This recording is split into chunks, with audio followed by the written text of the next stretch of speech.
Okay, I think we can start now, and of course we'll welcome other people as they join. Good morning, good afternoon, good evening from wherever you are and wherever you've joined us today. Thank you for being here. I'm Tess Wilkinson. I'm Director of Education Services at Henley & Partners Education. And today we're delighted to be able to host this webinar that addresses the complexities of finding the right schools for neurodivergent children, which is something that many of their children and parents struggle with. And I'm, as a parent of a neurodiverse child who's got ADHD, dyslexia, dyscalculia, and struggles with anxiety, I've been down this path, and I unfortunately didn't find the right school for my child, and she is still impacted with this, even though she's now 28. It's an ongoing thing and something that we have to help her with every day.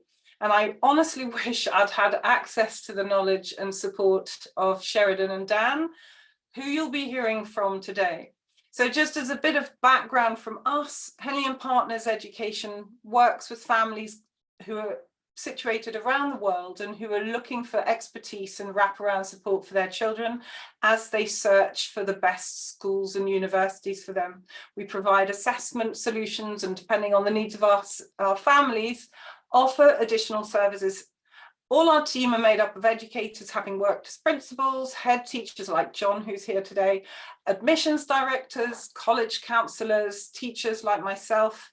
And as a result, we truly understand children's development and their educational needs. And one particularly important area that we all need to address is those children with special educational needs. And so without further ado, I'd just like to introduce our panelists. So Sheridan, who's joining us today, is the founder of Dyslexia School Search UK, and she's a specialist in UK search and placement for children with specific learning difficulties, and works with families whose children have a wide range of learning difficulties. Dan Bailey is Executive Director of the Glenholme School, based in the USA, who is highly experienced in behavioral healthcare and professional education. He's been at Glenholme since 2018 and has held several roles there, but he's primarily oversaw all of the school's boarding programs and activities as Dean of Students. So thank you very much. And then finally, I'd like to introduce John. I've sort of introduced myself. John works with Henley. He's a global education consultant and is himself equally interested in neurodivergent children and finding the right solutions for them. So without further ado, John, I'm going to hand over to you. Dan and Sheridan, thank you.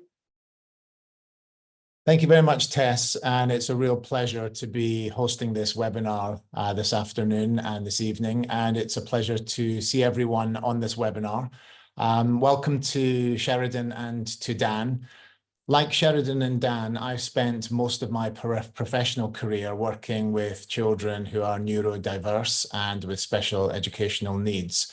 And both professionally and personally, I've had a lot of experience in this space. So I'm really delighted to be hosting this webinar and looking forward to the next 30 to 45 minutes.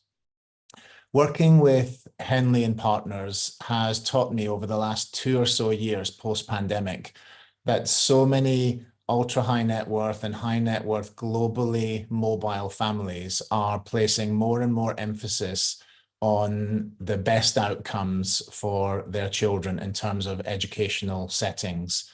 And when you think about it, our children are our most precious asset. And this is one of the most important investments that you're ever going to make in your life. So it's really important to work with the right people who you can trust, who can advise you, and who are the most knowledgeable and insightful. And in Sheridan and in Dan, we've got 2 of the best. So I'm really looking forward to hearing what they both have to say. Many parents, as you can see from the screen, do have increasing questions and concerns about their children's needs and also their mental health. And some of the questions that we hear the most, we will be answering over the next 30 minutes or so. It's really important for you as parents to understand what support is available to your children and what should you be looking for. How do you know if your child is making good progress and certainly in lines with international school expectations, and which schools and educational settings provide the best support?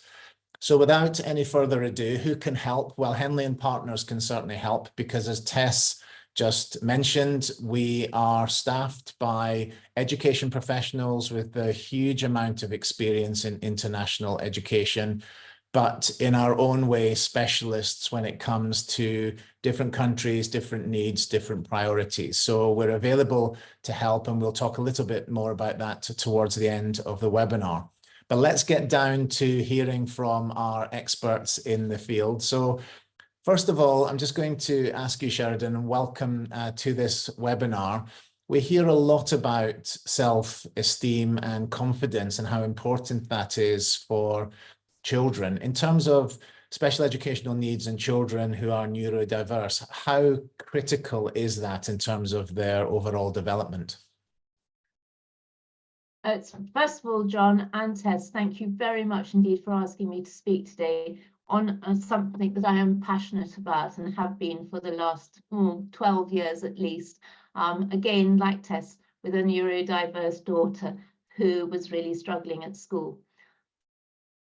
The importance, I cannot stress how important it is to support our neurodiverse children to develop their self-esteem and to believe that they are wanted, that they are needed, that their peer group are encouraging, their teachers are encouraging.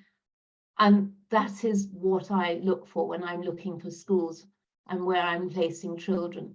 We need to gain our children's confidence. We need to develop it so that they do have a belief in themselves. We need to challenge them. We need to not wrap them up and say, oh, it doesn't matter. We want them to be challenged. We want them to learn how to be part of a team. We want them to discover that there is more in them than they ever thought was possible. One of the most famous educators of our time, Kurt Hahn, said, and there is more in you than you know. And that is what we need to try and encourage our children to know. Today, our society is becoming more and more pressured. The children are being our children, and I call them children, they're young people often. They're losing their confidence. And with the best will in the world, the teachers need to have the support of the parents need the support of the children. And in schools here in the UK and around the world, in the very best schools, we need to make sure that children are being introduced to all the technologies that will help them develop those strengths. And whether that's in the classroom, where they may always find a struggle, or outside in all the other extracurricular activities that they are able to take part in. Thanks, Sheridan. And Dan, just on this topic, what are some of the factors, do you think, that are influencing a lack of self-esteem and confidence in young people nowadays? Yeah, thanks, John, for the question. And first and foremost, thank you for the opportunity to be here, to you and Tess. This is wonderful. As Sheridan said, having the opportunity to sit and talk with all of you about something that I'm so passionate about is truly an honor. So first and foremost, thank you. But to answer your question, John, I think that, our young people are growing up in a challenging world at the moment, where they're seeing a lot of pressures from things like social media, on what they should be acting like, what they should be doing, what they should be looking like. And then you kind of narrow that down to some of our children with special needs and disabilities, and having a further time, a challenge, navigating that world, and understanding where they fit in. A lot of the kids that come to us are already struggling to kind of find connectedness. And I think that is a piece that we really work on, is making sure that every one of our kids feels safe, supported, and heard, frankly, so that they can have that ability to learn and grow into that learner that they need to be. Right. Thanks, Dan. And in terms of boarding, Sheridan, it's not the only solution. and support. Obviously, there are other types of educational settings out there, but what are some of the stronger features of boarding that you would say really enable young people with special educational needs? That's a good question. And a lot of parents are very reluctant to think about a boarding environment for their children. However, I come back to that. I can only speak really about schools here in the UK, about the boarding ethos and the philosophy. But one of the big, strong issues is around social media now, actually. And I talk about teamwork, and I can talk about that more. But as the world is unraveling and we're looking at social media and what Dan has said about what the children are being subjected to, at most boarding schools now, they are being restricted in how much use they have of social media. And a lot of schools are now making sure, one, they make sure that all social media is removed so that the children get a good night's sleep and they actually get a chance to refresh, but also that they're not subjected to all the pressures and the depressing information that is out there, and the half-truths, untruths, etc., that they are not in a position yet to be able to develop and to understand that a lot of what they're seeing is not really what is happening. So the boarding school, this boarding school, that is a small part of it, but I think it's actually becoming an important part of it. It wasn't when I started. What I would have then said was about all the extracurricular, being part of a team, learning to be tolerant. And a child who has an ADHD or an ASD profile does not preclude them from being in a success in a boarding school. They can become really, really good team leaders. And that's what what we want to get to. We want them to be successful.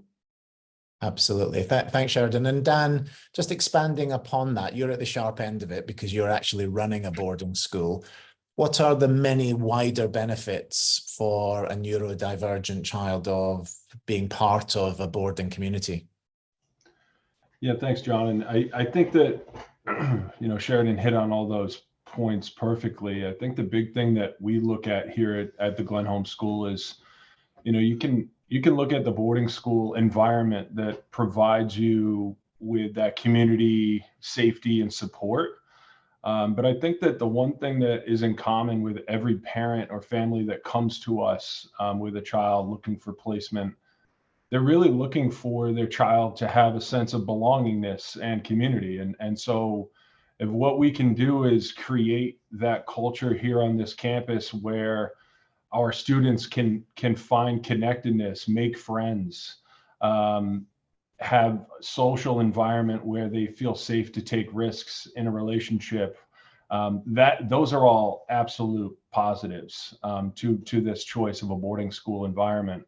And furthermore, I think the boarding school allows your students to thrive in extracurriculars outside of the classroom.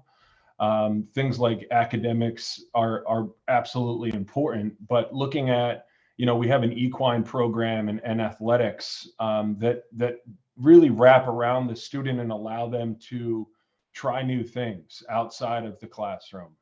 So I would really say that, the boarding school, John, allows the student to really figure out who they are with around the clock support. Right. Okay. Thanks, Dan. And critical to that, obviously, in any school, let alone a boarding school, is the role of the teachers, and obviously in a school like yourself, the therapists. I mean, what sort of active role, what sort of activities would the teachers do with the young people, with the students, to support them and help them and educate them? Because that's an important piece as well in relation to feeling safe and feeling secure and flourishing. Yeah, absolutely. So here at the Glenholme School, we have our ratios are key in terms of student to teacher. So we have very small classrooms. Most of our classrooms do not exceed 8 students in a class with 1 teacher, and often with a paraprofessional or a behavioral support staff pushing into that community. So it really allows the learner an intimate setting to understand their academic needs. And additionally, we have every student has a case team made up of a lead teacher, a clinician, and a behaviorist. And so to your point, John, about, kind of the roles in which they play, they all obviously have their own, specializations that they bring to the table. But we look at the treatment team approach as such a key wraparound for the kids to understand them in a holistic nature. Having the boarding environment, we need to know how are they doing in the residential aspect of the program compared to the classroom. And so every one of our teachers, direct care staff, therapists, behaviorists are all trained in the same behavioral approaches, so that there's a high level of fidelity and consistency in the way in which our individuals are, consoled, coached, and supported. Great, thanks, Dan. And Sheridan, just staying with the same question, I suppose, but more from a parent's perspective. We're all teachers in many respects when we're working with our children. What advice would you give to any parents on the webinar today in terms of supporting their child through the journey towards maybe looking at a different educational setting and possibly even an educational setting in another country? How would a parent move their child along that process? How can they encourage them? Well, I think to start with, the parents have got to themselves be comfortable with the decision that they're making. We as parents, and we've all been there, we all understand, I think, those big steps that we've all taken along our life journey and how we're quite reluctant to take a leap of faith. So it's important that the parents, I think, feel really engaged with this step that they're taking before they can actually guide their children into also making this step forward. And it is a difficult one. And I think parents have to remember that their children are going to find it hard, but they are entrusting their children into the care of real experts. And as Dan at his school, they are real experts, and they have a team of people who are there to allow the children to make mistakes, to step out, but they are always ultimately safe. So we can't take away, as parents, we want to take away mistakes from our children. We want to protect them from being hurt emotionally or physically. Certainly physically, that's not going to be an issue unless it's sort of falling down on an expedition or something like that. But emotionally, we're always worried about our children's fragility. I think as parents, we have to actually trust our children that they are, although they can be fragile, they can also be strong. And this is what schools will be working on. And the therapists and the experts in the boarding house, when we think of schools, we often talk more about the academics. We have to remember what is happening in the boarding houses and all that support team around them as well. And it may well be, there are schools here in the UK where the kids will be actually out and about running the local lifeboat service. They are actually engaged in providing really important service to the community. And it's trying to get the kids to want to take part. And it is a journey. And the parents need to be feeling comfortable about it themselves. Great, wonderful.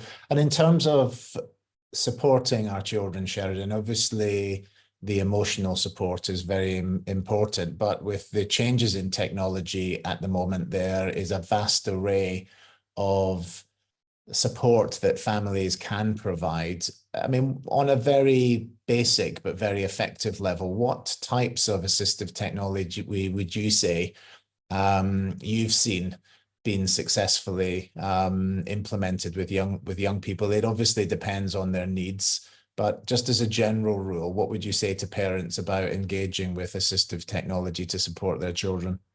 I think this is the best time in a way. If let's go to the dyslexics, or those students who really have struggled in the past to read or to write, and the dyscalculics, etc. Now there is so much assistive technology there, and it's coming along at such a fast pace.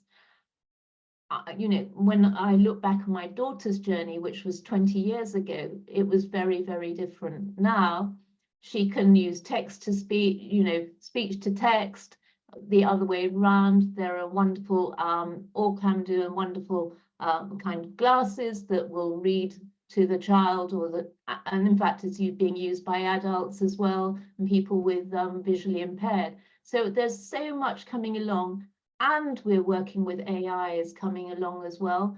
We mustn't say it has to be embraced, but it has to be looked at properly. And Dan probably knows better than I do all the technologies that are in place and are constantly being produced. But it is there and it's coming. And as a parent, we've just touched earlier about social media. That is a different matter. But the assistive technology for learners, I think, is very, very exciting. Yeah. And if a school is having an issue with a child who, for example, has serious dyscalculia, it may be that that school does not have a real expert in dyscalculia, but they know somebody who does, and they can bring them in, even if it's remotely, in a way of learning with Zoom. So Zoom and Teams teaching, etc., has also become really important. Thanks, Sheridan. And Dan, just from your own experience, where do you see the role of assistive technology ending up in relation to the children that you look after? Yeah, I think, you know, as Sheridan stated, it's we're at a very interesting time right now where, you know, the AI is coming on kind of full head steam, which is wonderful. I think for a variety of these students who will absolutely benefit from assistive technology and the way that it continues to grow. I think one thing that I would stress to parents who are looking in that direction is technology is a tool, right? Just like anything else. And I think that it can be only as helpful to make sure that the team in which is utilizing that assistive technology is fully trained and professional in that specialty, as to what Sheridan was saying, right? So although it's a wonderful tool, I think that the other additional piece is it's just part of the tools in the toolbox for this child. You know, don't throw everything at assistive technology like it's going to be that magic fix. I think looking at it as this is an additional piece to my child's puzzle is much a stronger way to look at it, at least from the educational standpoint, the way that we look at it. We've definitely had students with different assistive needs with technology, but I think immersing that into the program and having them understand how to utilize that effectively for the future, so that it doesn't seem like a short fix, but rather kind of a progressive building block, if you will. Yeah, right. Can I just add something actually to that? One of the most important things, and we see this a lot with our neurodiverse children, is their executive function can be really quite challenging, let's put it like that. And it's wonderful that a child can have a tablet, a laptop, etc. But if they don't know how to use it properly, then it actually can become actually a burden, because they haven't been taught. And again, the schools have to educate them how to use it successfully, even if it's down to charging it at night time, because if they haven't got it ready for the next day, you know, the whole world can collapse quite quickly. So it's there and it's brilliant, but they have got to be taught how to use it well. Thanks, Sheridan. Thanks, Dan. And just in terms of jumping forward, we've got about 10-15 minutes to go. So for those attendees on the webinar, if you do have any questions, please feel free to pop them into the question and answer or the Q&A channel. We'll get to those in around 5 minutes or so. But jumping forward for both Dan and Sheridan to future roles and careers for our students, just as examples and in terms of the support that you give the children that are in your care or that you look after, I mean, what should parents be expecting and looking forward to as a result of the wonderful care that is out there, either through the settings that you provide, Dan, or through the guidance and mentoring that you provide, Sheridan? Dan, do you I'm want to happy take that to, first? yeah, no, I'm happy to lead it off. So, we look at transition planning, what's life after Glenholme going to be for this student and this family.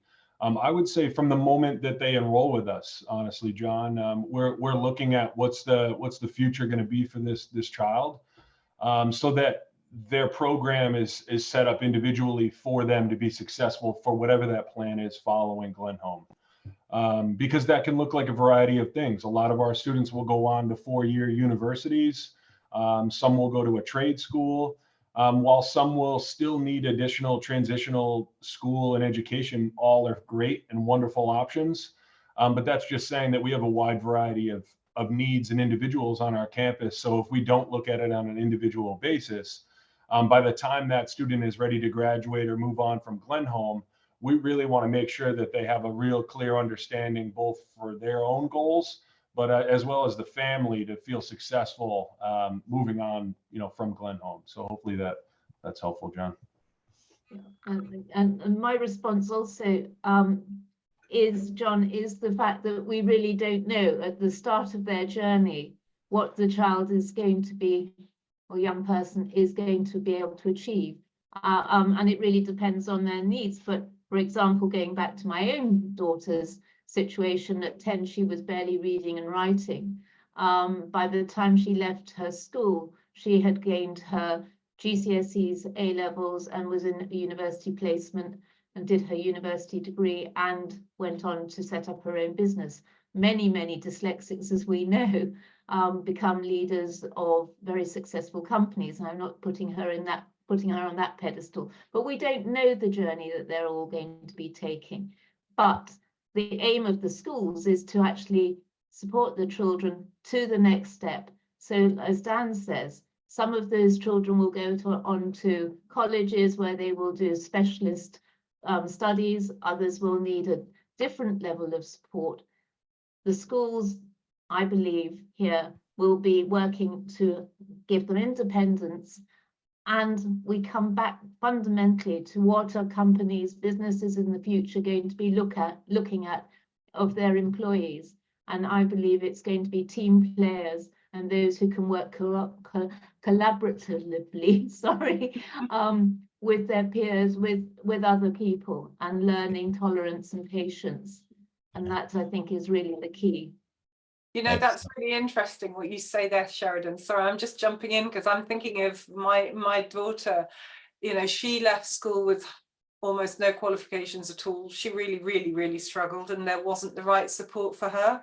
But she is the most emotionally intelligent person, and I know, and she is a natural networker and a very hard worker, and she has managed to make her difficulties, her challenges, very positive. And in fact, she's doing very well, completely on her own back, having had no sort of formal education past the age of 17, yet she is running teams and doing things because, just as you say, she has those innate qualities in her that despite everything she's been able to use. So it's so important. And I've just seen a question actually come in.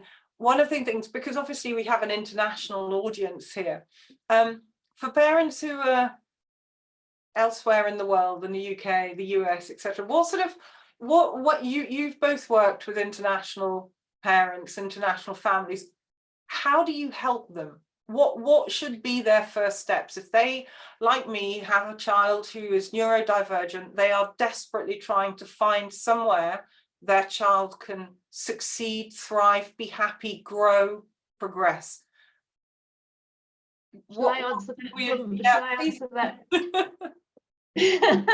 Right, so yes, you're quite right. I mean, I've had families from as far afield as the Galapagos Islands looking here for schooling here in the UK. And what is, for me, obviously, when I'm helping my families, what I need to do is get a really good picture of their neurodiverse profile. That's absolutely key. And disappointingly, often the reports that I get to see in the first instance are very, very unclear of what a child's profile is. So if I have any questions, I will really want to have them, if possible, reassessed, so we get a clearer picture before I can give guidance. And from there, we can make steps to say this child has, or this child's learning profile is as an artist or a designer or whatever. We've got to play to our children's absolute, what it is that makes them tick, what makes them be the child that they are. That's my starting point. Dan, what about you? Yeah, I mean, I think that, you know, the thing that I think is probably most important is the family to trust in the team that they're talking to. And I think that starts with transparency right up front. And so from admissions on, we try to just be an open door and an open book for these families, understanding that this is such a challenging decision to make, and trying to just empathize as much as we possibly can, based on knowing every situation is drastically different. And I think, you know, trying to figure out, is this the right fit for your child, and not pushing everybody into one bucket, and understanding that it might not be a good fit for our school, but what we'll do is try to make sure we can give you a number of options if it isn't us. So I think the thing that, you know, families really, you know, looking for is that sense of, is this the right fit for my child? And I think that immediately comes off of one key piece is feeling comfort from the team that you're communicating with. I want to make sure that our admissions folks and our folks doing evals are warm and receptive, because this is such a challenging time. Most of our families are coming to us sometimes in crisis, and we need to understand that, you know, how can we be as supportive as possible? So, yeah. Thanks, Dan. Thanks, Sheridan. And another question that's just come in, if I can direct it initially to you, Dan, is in terms of communications between parents and the boarding school, what does that typically look like? How regular would it be, and what kind of communication should a parent expect? Yeah, it's a great question, John, and one that we obviously get often. And, you know, I think as an international family looking at a boarding school, specifically, you know, in the US, maybe miles and miles away from home, you're probably thinking, how am I going to stay in touch with my child who's on the other side of the world? And so we recognize that right up front, John, and try to set expectations clear about communication and understanding that, you know, they'll have a weekly call with their clinician, who kind of acts as the case manager for the child. There'll be that point person that the parent can reach out to. Initially, we'll do calls with the family on a weekly basis, with the child, to make sure that they feel supported in those communications, because often those first few phone calls can be pretty emotional sometimes for that child. Maybe they're not really accepting that they're at this school. Maybe they're feeling homesick. So we really try to make sure the family feels fully supported in those initial contacts. But I will say that we utilize Zoom or Teams to really make that face-to-face connection as frequently as we possibly can with the families, understanding that being miles away from your child is such a significant issue for some families, and it's really hard, and we recognize that. So we try to be as accommodating as we possibly can. Thanks, Dan. And Sheridan, another question that's just come in, and maybe you can provide some guidance here, in terms of parents that are worried that if they send their child to a boarding school in the UK or in the US, that actually they'll miss out on some opportunities, because it is known that some schools, rather than allowing a child to take certain activities or play additional sport, might use that time for one-to-one. So how do we really find out as parents that when their child's going to a particular setting, that they're going to get the support that they need, but also access to the full range of activities? Absolutely. It's a very good question, and one that's very important. when a child is enrolled into a boarding school environment here in the UK, for example, they will be allocated, as I'm sure Dan does, a mentor and a tutor, etc. Now, the relationship between the parent and that tutor is key. And it's got to be weekly sort of communications initially to start with. But in addition to that, an international child will also have a guardian, somebody who is there to be the spokesperson for the child, and not the spokesperson, that's the wrong word, but is there to look after the child's interests. And if that person at any time feels that the school is removing a child from, let's say, a sport, riding, for example, the child is a very talented rider and suddenly their riding is being limited because the school wants them to go to their one-to-one at that point in the day, then the guardian will step in, the mentor, teacher, the tutor can step in and say no. And also, it's over subjects that the student is studying in the academic classroom, which is also an important issue. So asking this dyslexic, for example, and I'm sure Tess will attest to this as well, asking a dyslexic to do French when they're struggling with English is a ridiculous situation to find a child in. And now some schools, certainly in the past, would say, no, they've got to do a modern foreign language and they've got to do it. Well, and I had that with my own daughter until all the teachers who were teaching her modern foreign languages came and cried on my shoulder and said, can she stop it?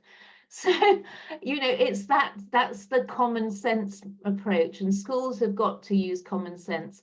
And I suppose what I'm saying is the schools that I work with are schools that are empathetic and understanding and wanting their students to do the best that they possibly can. So remove them from modern foreign languages and let them go off and ride their horse or be in the drama department or playing their musical instruments or making extraordinary art. They will be mentored. Parents have access to the teachers who will be fighting their children's causes at all points. That's what I can trust. And if they're not there, I know I'm always on the case as well. That's so funny, Sheridan. Sorry, you just touched on something. My children are half French, half English. So the one thing they do, they both speak French and English, but Emma can't write French very well, but she can speak it very well. I've just seen another question actually about the type of diagnosis you see the most often. This is quite an interesting question because there are certain ones, you know, my daughter is definitely is ADHD, and it's become a very common diagnosis. What's your experience with this, Sheridan and Dan? What do you see? Yes. At the moment, ADHD is everywhere. Yeah. And I'm not knocking it, but I do wonder whether it's being overdiagnosed at the moment. Now, I probably get slammed by people and say, I don't know, that I'm wrong. I just have a feeling that at the moment it is being overdiagnosed, and we all know people, we all have a neurodiverse profile to a degree. And I am a little concerned at the moment that there is too much being diagnosed, and I think this almost comes back to the social media issue of what's going on globally. And you know, we're hearing about a world shortage of ADHD medication. Well, that's only just started to happen, so why, I'd ask. And educational psychologists that I work with and clinical psychologists are also saying the same, sort of are making comments, similar comments. So I'm not an expert, but I just feel I've never seen anything quite like the last year or so. And whether that has any bearing from COVID, I don't know. And Dan, what are your thoughts? Yeah, I think similarly to Sheridan, we've definitely seen an uptick in, you know, students coming to us with ADHD, you know, certainly but in how that presents and how it looks here at our school, certainly I think like any other diagnosis is individually in nature, right?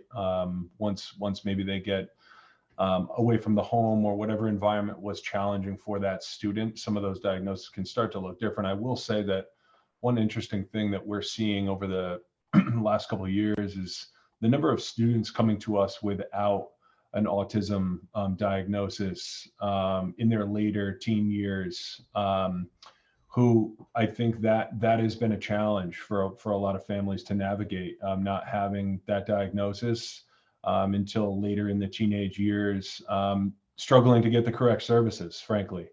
And so we are seeing a number of students coming to us with, without that diagnosis, and then eventually getting that while here with us through our services, which actually leads that family in a positive direction. But yes, that is something we're certainly seeing an increase in, is students coming to us who are definitely on the spectrum, but not having that diagnosis with them as they come in.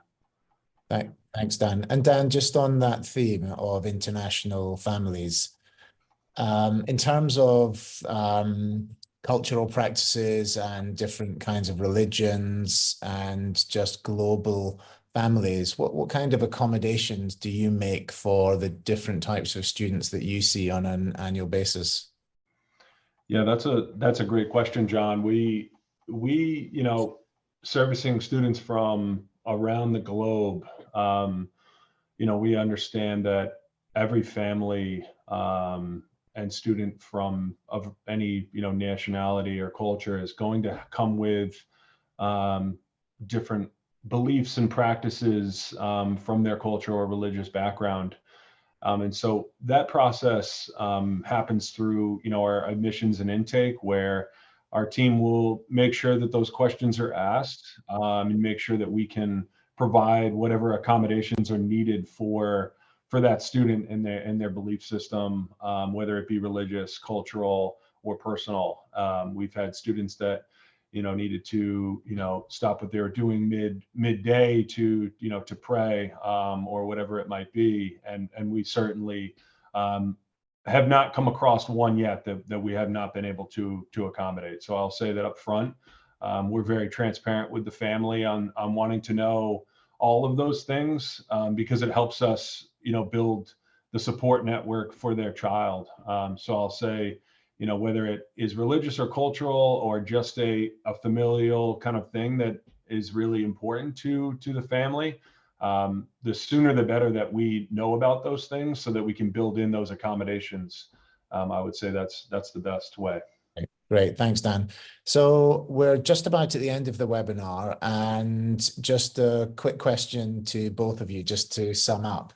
So Sheridan and Dan, to some of the attendees on this call who are convinced that there are great options out there, but they're still a little bit nervous about taking those first steps towards finding the best settings for their children, what words of encouragement would you give to any of those families out there, Sheridan, that if you find the right people to trust to guide and support you, there is success waiting for their children? What would you say to them, Sheridan? It goes back almost to what Dan has just been saying, is that the UK have been educating children for over 1,000 years now. And they have been moving forward. I am over the moon about how over certainly the last 15 years, schools have been moving forward with their teaching of children with neurodiverse profiles. And the tolerance, there is still a long way to go all around the world on how we support our children. But genuinely, I think that the UK, the States, lead the way in how we are tolerant and understanding and are making adjustments for children who need to be helped to get to the best result that they can get. I had a child, very, very quickly, a boy from Germany who was written off by his state in Germany as being not able to be educated. In 2019, he won a very prestigious prize with Google, So it just shows that this, and that was as a result of coming to the UK. Everything had to be put onto audio for him. And once he was on audio, he was able to fly, and a genius. And that could have been, that boy's talents could have been missed if he'd stayed in his own country, I'm afraid. Great. Thanks, Sheridan. And Dan, final word over to you. What words of encouragement would you give to those parents out there listening at the moment about future success and opportunities for their children? Yeah, I think the biggest word of encouragement that I could give is, although it might seem, at times that there are limited or no options, I just say continue looking and continue, advocating for your child. There certainly are. I will say that every single international family that has found us has felt that way along their journey. And they, certainly feel nervous when they make that initial decision to send their child to our school. But I can rest assured that we have a number of families who have felt the same exact way that you may be feeling right now, and then found a sense of community and almost family here at our school, among other parents who have gone through that same challenge. And so I will say right up front that we would look to try to partner you with, a family that has recently gone through that same transition. Because I will not sit here and try to say that I know what that feels like, and nor will anybody on our team, but we will partner you up with a family who can talk that with you and kind of be that support system for you. While we continue to, provide that space for your child. But I think that that's the biggest thing we can do, is provide parents with a network of other parents who are challenged with limited resources, or feeling as though there's no sense of hope. I think that's probably the scariest feeling as a parent, is that you don't really know what the future is going to look like. So if we can partner you up with families who have found that success and taken that scary step, I think that would be probably the one thing I would leave with. Wonderful. Thanks, Dan. And thank you to you and to Sheridan and to Tess for today's webinar. It's been fascinating. And the thing that comes out for me over and over again is the compassion and the empathy and the vocation that you all have for young people and for supporting them. And thank you so much for that energy, because as a parent myself, it's great to know that there are educators out there that are so passionate about young people and wanting to find the best educational settings for them. As you can see on the screen in front of you, if you do have any further questions or you would like to have a discussion, a free no obligations call, then please do contact Tess at the contact details in front of you. But otherwise, thank you to everyone who has attended. Thank you to Sheridan for your insight and your expertise and your energy, and Dan, to you also for your insight and your enthusiasm. And we are really indebted to you today for giving up your time and providing us with that insight and hope for parents. So thank you very much, everyone, for a wonderful webinar, and we look forward to talking to you in the very near future. Thank you, everyone. Thank you very much. Thank you. Bye-bye. Appreciate Thank you, everybody's time. Sheridan. Take Thank care. you, Dan. Bye. Speak soon. Thank you. Bye-bye.